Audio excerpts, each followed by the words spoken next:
The rain came without warning, spilling from the heavens like a grief too long held back. The prairie blurred beneath it, the long grass bowing under silver lashes of water, and in the middle of that lonely storm stood a single cabin, small, stubborn, and lit by one wavering flame. Inside, Noah sat at his wooden table, sharpening a knife that had seen more cattle than company. He was a man of 34, with a quiet endurance of someone who'd learned to wrestle silence instead of fear. His hat hung on a peg by the door, his boots by the hearth.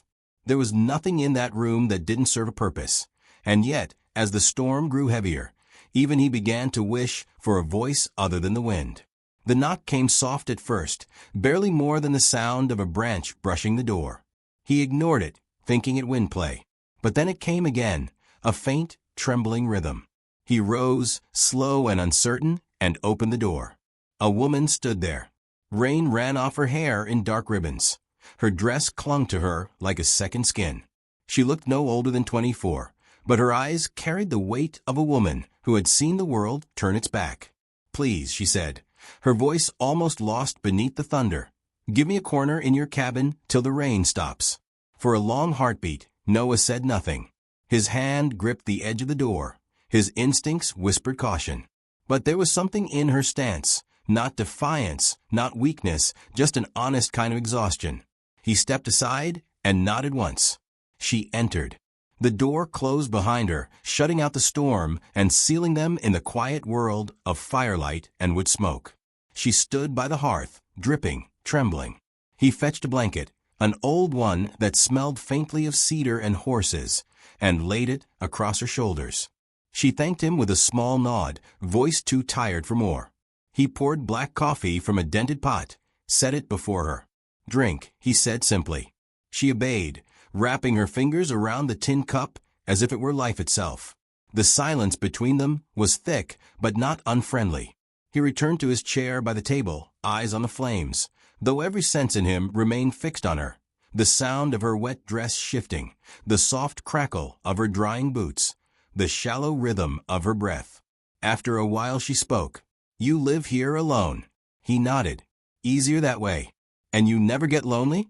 He looked into the fire, its orange tongue dancing in the hollow of his reflection. "Loneliness don't bite if you stop feeding it." Her lips quirked, half a smile, half disbelief. "That's not how it works," she whispered. They sat in silence again. Outside, thunder moved farther away, rolling across the plains like a tired giant.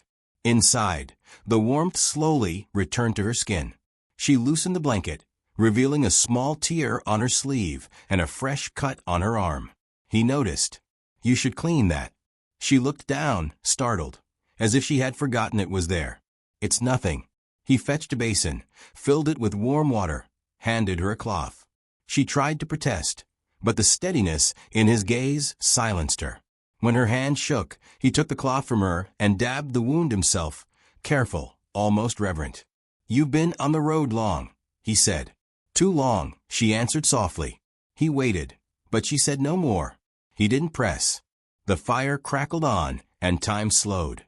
At last, when her eyes began to grow heavy, he said, "There's a bed through that door. You can rest."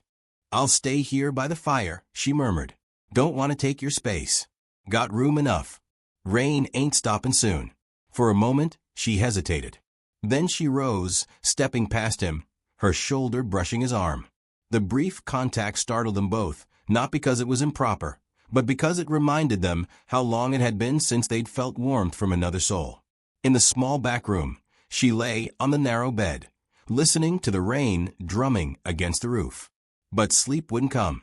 She kept seeing his face, weathered, calm, eyes like dark soil after rain. She wondered what pain had driven him so far from people, and why, in all her running, she'd ended up at his door. When dawn broke, pale and damp, the rain still fell. She rose quietly, found him outside feeding the horses. His movements were unhurried, deliberate. "You work even when the sky won't let you," she said. He glanced over, faint smile on his lips. "Sky don't feed the stock." She stepped closer, holding the blanket around her shoulders. "I should thank you again, Mr. Noah." "Just Noah." "Then thank you, Noah." He studied her for a moment, then asked, "What brings a woman like you out in a storm?" She hesitated, eyes on the horizon. The truth pressed against her throat, wanting release. "I thought I was heading somewhere safe. Turned out I was wrong."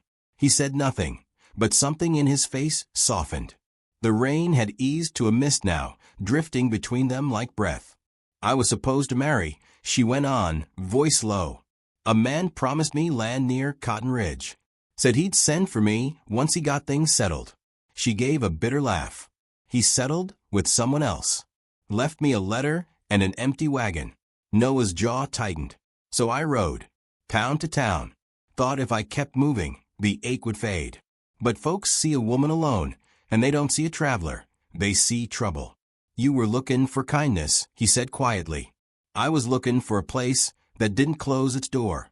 He met her eyes. "Maybe you found it." Her breath caught. There was no flirt in his tone, no honey in his words, only truth, plain and heavy. She turned away quickly, pretending to watch the rain. By afternoon, the clouds began to break apart, the prairie breathing again under patches of light.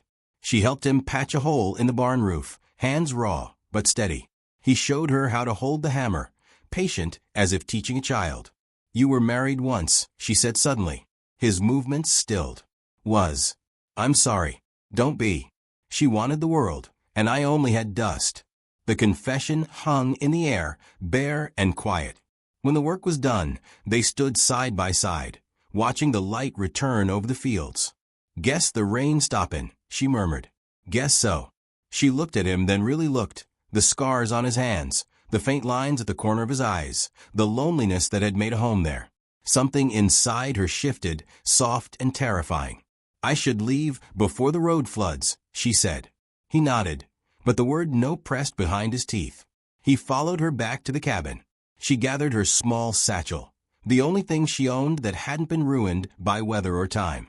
When she turned, he was standing too close, hat in hand, trying to speak. "Nora," he said, his voice rough. She froze. No one had said her name in that tone before, not as an order, not as pity, but as prayer. "When you knocked last night," he continued slowly, "I thought it was just the storm begging to come in. Didn't realize it'd be my heart doing the same." Her lips parted, breath caught in her throat. "You don't even know me," she whispered. He took a step closer, eyes never leaving hers. "Maybe not, but I know what it means to wake up and not want the silence anymore." The air between them trembled. The wind outside lifted a strand of her hair. He reached up without thinking, brushed it behind her ear. His hand lingered. "Nora," he said again, softer now, "I ain't the kind to promise what I can't give. But if you stay, even just till the next rain, you won't face another storm alone." Her eyes filled before she could stop them. A tear slid down, tracing the curve of her cheek. "You'd do that for a stranger?" He smiled, small and sad. "Ain't much of a stranger anymore." The world outside had gone still. The last drops of rain fell from the eaves like pearls. She could hear his heartbeat in the quiet, steady and real. She reached out, touching his chest lightly, the place where the sound came from. No words, just a trembling breath. Then she said, almost to herself, "No one ever waited for me before." He covered her hand with his own. "Then let this be the first time." The fire cracked softly, casting gold across their faces. Neither moved for a long moment. Somewhere in the distance, a hawk cried, the sound cutting through the damp air like a promise of sky.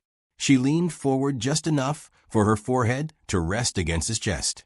He closed his eyes, his arms hesitating before wrapping around her, careful, reverent, like holding something he thought the earth had taken back forever. The storm had passed, but the world still smelled of rain, clean, new, alive. And there, in that quiet cabin on the edge of nowhere, two souls who had forgotten how to be seen finally found themselves in each other's light. Outside, the prairie breathed again. The sky broke open into blue. And in that tender stillness, love, humble, uncertain, but unshakably real, began its slow bloom.